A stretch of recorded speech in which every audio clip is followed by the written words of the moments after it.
बड़ी खबर आ रही है जयपुर से, जहां जी मीडिया के स्टिंग ऑपरेशन का दमदार असर हुआ है। राज्य सरकार ने जांच कमेटी का गठन कर दिया है। आरएएस ओम प्रकाश मीणा की अध्यक्षता में यह कमेटी बनाई गई है और जांच कमेटी में 3 सदस्यों को शामिल किया गया है। उपनिदेशक भगवान सहाय शर्मा, सत्यपाल, सहायक लेखाधिकारी जितेंद्र पुरोहित इसकी जांच करेंगे। विशेष योग्यजन आयुक्त केसर लाल मीणा के आदेश पर ये जांच कमेटी बनाई गई है। और आपको बता दें, स्टिंग के लिए संस्थानों में जांच कर रिपोर्ट देने के आदेश जारी हुए हैं। राजस्थान विश्वविद्यालय कुल सचिव को कार्रवाई के लिए लिखा है। जी मीडिया के स्टिंग के बाद ये कार्रवाई पर पत्र लिखा गया है। तो जी मीडिया की खबर का एक बार फिर से असर देखने को मिला और ये स्टिंग ऑपरेशन जो कि जी मीडिया के द्वारा किया गया था उसका दमदार असर देखने को मिला। राज्य सरकार ने एक जांच कमेटी का गठन कर दिया है। आरएएस ओम प्रकाश मीणा की अध्यक्षता में कमेटी बनी है। जांच कमेटी में 3 सदस्य होंगे जिन्हें शामिल किया गया है, जिनके नाम बता देते हैं आपको। उपनिदेशक भगवान सहाय शर्मा है, सत्यपाल सहायक लेखाधिकारी जितेंद्र पुरोहित है जो कि इसकी जांच करेंगे। ये इन तीनों की टीम है। विशेष योग्यजन आयुक्त केसर लाल मीणा के आदेश, स्टिंग किए संस्थानों में जांच कर रिपोर्ट देने के आदेश जारी हुए हैं। राजस्थान विश्वविद्यालय कुल सचिव को कार्रवाई के लिए पत्र लिखा है। जी मीडिया के स्टिंग के बाद कार्रवाई के लिए ये पत्र कुलपति को लिखा गया। जयपुर से बड़ी खबर। तो जी मीडिया के स्टिंग ऑपरेशन का ये दमदार असर यहां देखने को मिला। राज्य सरकार ने आखिरकार कमेटी का गठन कर दिया है और क्योंकि स्टिंग ऑपरेशन में कई ऐसे खुलासे हुए थे, जो तस्वीर आपने देखी, हालांकि वो सब हैरान करने वाली थी, लेकिन अब जो है 3 सदस्यों की ये जांच कमेटी बनी है। अब ये जांच करेंगे। इसमें उपनिदेशक भगवान सहाय शर्मा है, सत्यपाल है, इसके अलावा सहायक लेखाधिकारी जितेंद्र पुरोहित जो कि इस जांच कमेटी का हिस्सा है। ये तीनों अब इसकी जांच करेंगे और उसकी रिपोर्ट आगे भेजेंगे। विशेष योग्यजन आयुक्त केसरलाल मीणा के आदेश हुए हैं कि जो स्टिंग किए हुए संस्थान है उसमें जांच कर रिपोर्ट दी जाए। तो स्टूडेंट से मोटी रकम की वसूली, ये कुछ तस्वीरें भी हम आपको दिखा रहे हैं। जी मीडिया ने जांच की, पड़ताल की, स्टिंग ऑपरेशन किया और स्टिंग ऑपरेशन में कई चौंकाने वाले खुलासे हुए। कई ऐसी तस्वीरें आई जो हैरान करने वाली थी। तो जरा कुछ चेहरे हैं जो आप देख सकते हैं इसमें, और कहां कहां ये स्टिंग ऑपरेशन हुआ है ये भी हम आपको तस्वीरें दिखा रहे हैं। जयपुर से हमारे साथ आशीष चौहान जुड़ गए हैं, सीधा रुक करेंगे। आशीष, जी मीडिया ने एक स्टिंग ऑपरेशन किया जिसका दमदार असर अब देखने को मिल रहा है, जो कि जी मीडिया हमेशा करता है और हमारा यही काम है कि प्रमुखता से तो हम खबर दिखाएं, साथ ही साथ सच को भी बाहर लेकर आए। तो अब इस स्टिंग ऑपरेशन के बाद में अब आखिरकार 3 सदस्यों की कमेटी बनी है। जरा इसके बारे में विस्तार से बताइएगा, इन लोगों का क्या काम होगा, कैसी जांच करेंगे और कैसी रिपोर्ट देंगे?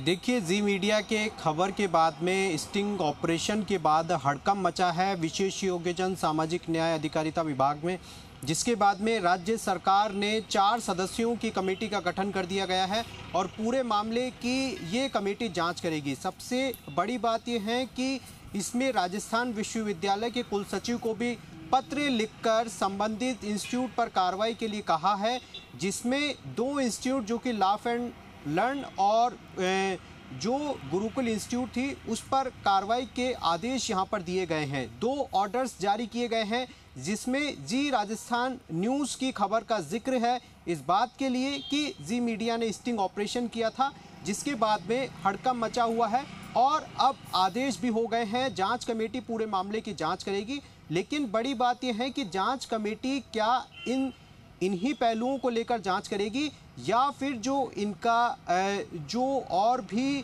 जो मुख्य तरीके से जो कारण है उनके भी जांच करेगी, क्योंकि काफ़ी अनियमितताएं इन इंस्टीट्यूट में देखी जाती है जो नियम मापदंडों के तहत काम नहीं करते हैं। उसकी भी क्या ये कमेटी जांच करेगी, क्योंकि बड़ा सवाल यही है।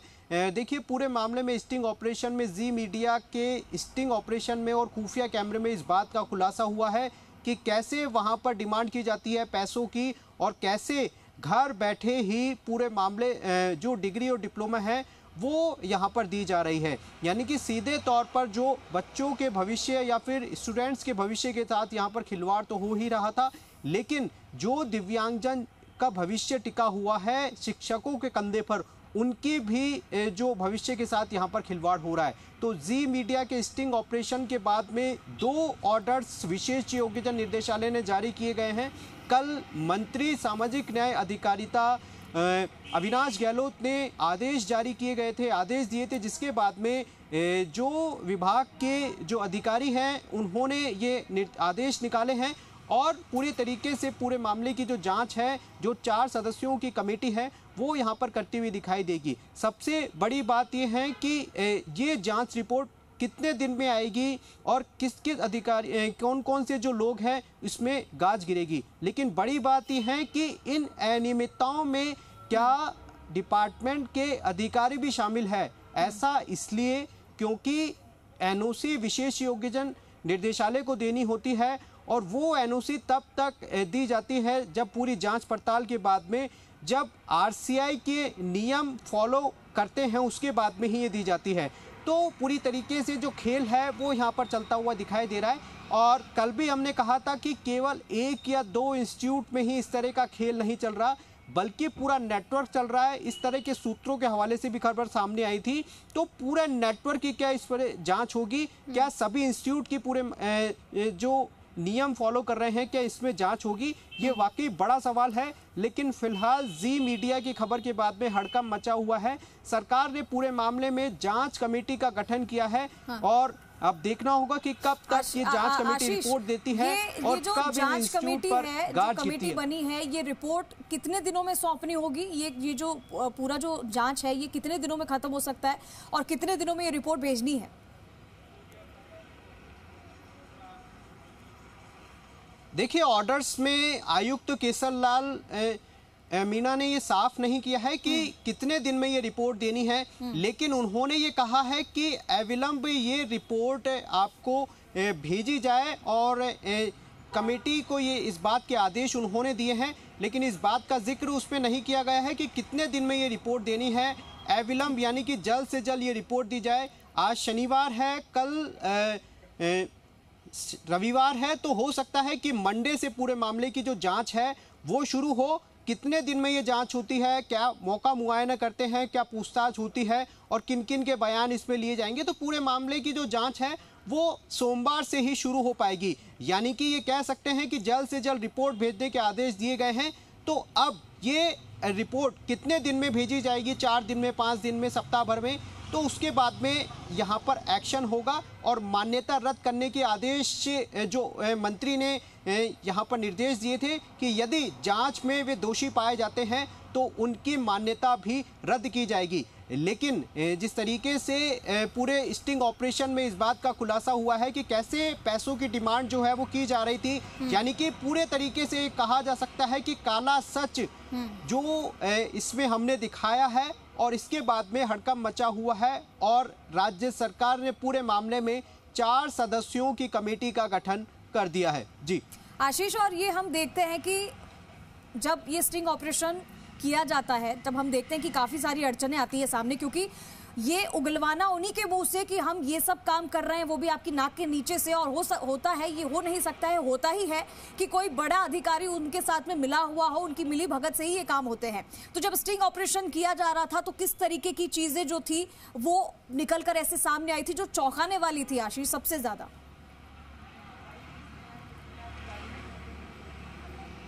देखिए, चौंकाने वाली सबसे बड़ी बात यह है कि आपको घर बैठे डिग्री और डिप्लोमा के जो इंटरनल नंबर है वो दे दिए जाएंगे। प्रैक्टिकल और थ्योरी के 50% और 60% नंबर इसमें लाना अनिवार्य है, लेकिन वहाँ से घर बैठे ही आपको नंबर दे दिए जाएंगे। 75% जो अटेंडेंस है उसकी अनिवार्यता बहुत ज़्यादा ज़रूरी होती है। यदि किसी भी छात्र की 75% अटेंडेंस नहीं होती है तो वे परीक्षा के योग्य नहीं होते हैं। जो आरसीआई के तहत जो परीक्षा होती है, जो वहाँ पर सेंटर्स आते हैं, वो उस परीक्षा में बैठने के हकदार नहीं होते हैं। लेकिन यहाँ पर पैसों के लेन देन से पूरा मामला सेट होता हुआ दिखाई दिया था और ऐसे न जाने कितने ऐसे स्टूडेंट्स होंगे जिनसे इस तरह की जो रिश्वत की राशि है वो ली गई थी, जिसमें जिस तरह से और कितने ऐसे जो कितने सालों से ये चल रहे होंगे, क्योंकि ये इंस्टीट्यूट जो है वो सालों से चल रहे हैं, तो यानी कि ये कह सकते हैं कि देखिए पूरे मामले की जो जांच है वो की जानी चाहिए। लेकिन सबसे अहम जो जांच है, जो जांच का दायरा यदि सरकार आगे बढ़ाती है तो उसमें इस बात की भी जांच हो सकती है कि जो वहाँ पर शिक्षक पढ़ा रहे हैं, क्या वे शिक्षक भी इस काबिल है, क्या उनका जो आरसीआई की गाइडलाइन के तहत जो संस्थान है, क्या वो संस्थान भी पूरे नियम फॉलो कर रहे हैं, क्या उनका बिल्डिंग का स्ट्रक्चर वैसा है जैसा नियमों के तहत वहाँ पर लिखा गया है। इसके साथ साथ पूरे मामले की जो निष्पक्षता से जांच है वो पूरी करनी चाहिए। और सबसे अहम बात इसमें यह है कि इन संस्थानों का रिजल्ट पुराना कितना रहा है, कितने प्रतिशत स्टूडेंट्स पास हुए हैं, इसकी भी यदि जांच हो तो बहुत बड़ा नेटवर्क और बहुत बड़ा खुलासा इस पूरे मामले में हो सकता है। क्योंकि सूत्रों के मुताबिक इस बात के संकेत मिले हैं कि बहुत से इंस्टीट्यूट में इस तरह की गड़बड़ी और फर्जीवाड़े यहाँ पर सामने आ रहे हैं और पूरा आईना, पूरा सच जी राजस्थान न्यूज़ ने दिखाया है कि किस तरीके से कैसे ये जो संस्थान है वो फर्जीवाड़े का खेल यहाँ पर कर रहे हैं। अब पूरे मामले की जांच के लिए सरकार ने कमेटी का गठन कर दिया है। कुल सचिव को भी यहाँ पर लिखा गया है कि वे कार्रवाई करके रिपोर्ट दे विशेष योग्यजन डिपार्टमेंट को, यानी कि आने वाले दिनों में हो सकता है कि पूरे मामले में कार्रवाई हो और गाज गिरे। जी आशीष, क्योंकि स्टिंग ऑपरेशन के बाद में हड़कंप मचा है, ये हम सब जानते हैं। ये हम जानना चाहेंगे, साथ ही साथ जो हमारे साथ जो नए दर्शक जुड़ते हैं उनको भी ये चीज़ें पता होनी चाहिए।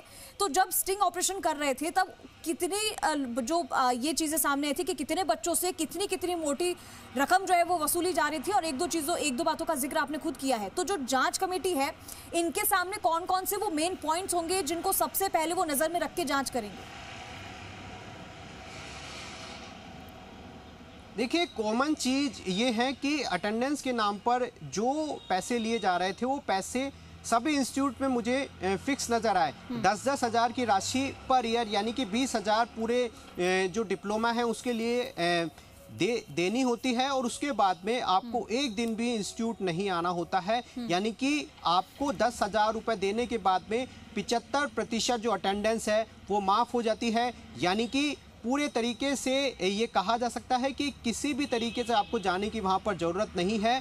और इसका यदि डिपार्टमेंट तोड़ निकाले, यदि आरसीआई इसमें तोड़ निकाले, तो बायोमेट्रिक सिस्टम से वहाँ पर अटेंडेंस करवाई जा सकती है। क्योंकि आईटीआई स्कूलों में या फिर आईटीआई कॉलेजों में इस तरह का खेल भी वहाँ पर चल रहा था, तो उसमें भी हमने जिस तरीके से देखने को मिला था कि वहाँ पर बायोमेट्रिक सिस्टम लागू किया गया है, और कई जगह ऐसा भी सिस्टम लागू किया गया है, कई जो सरकारी डिपार्टमेंट है वहाँ पर भी बायोमेट्रिक सिस्टम लागू किया गया है, जिसमें इस तरह की जो गतिविधियां हैं उस पर लगाम लगती है, और इंस्टीट्यूट में जो स्टूडेंट्स हैं वो तय समय पर आ सकते हैं। तो यदि बायोमेट्रिक सिस्टम अनिवार्य किया जाए, तो इसको लागू किया जाए, तो वाकई बहुत ज़्यादा जो स्टूडेंट इस पूरे फर्जीवाड़े में लगाम तो लगेगी। और इसके साथ साथ जो स्टूडेंट्स हैं, जो कल का भविष्य है, उनका भविष्य भी उज्जवल हो पाएगा। ये तभी संभव होगा जब विशेष योग्यजन विभाग की मॉनिटरिंग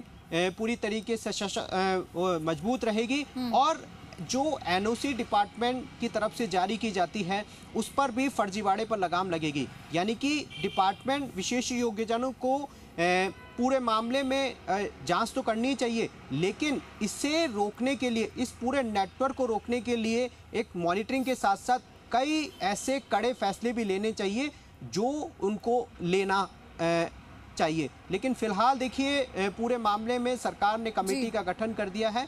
जो ओम प्रकाश मीना है उनकी अध्यक्षता में पूरे मामले की जांच की जाएगी, और जांच में जो दोषी होगा उन पर कार्रवाई के लिए कहा है। मंत्री ने भी कहा है, एसीएस ने भी कहा है। तो आने वाले दिनों में हो सकता है एक्शन लिया जाए, लेकिन ये एक्शन इन 2 या 3 इंस्टीट्यूट्स तक ही सीमित नहीं है, बल्कि और भी जो इंस्टीट्यूट है, यानी कि जो भी इनके दायरे में, जो भी इनके जांच के दायरे में स्टूडेंट जो संस्थाएं आएगी, उनको ये जांच में के दायरे में लेकर आएंगे, वहां पर जांच करेंगे। और उम्मीद यही जताई जा रही है कि जांच ऐसी होनी चाहिए कि सच सबके सामने, और 1-2 संस्थाएं नहीं बल्कि जितनी भी ऐसी संस्थाएं जो मोटा पैसा ले रही हैं और जो धड़ल्ले से काम कर रहे हैं, उन पर ये कार्रवाई जरूर होनी चाहिए। आशीष, बहुत शुक्रिया आपका इस तमाम जानकारी के लिए।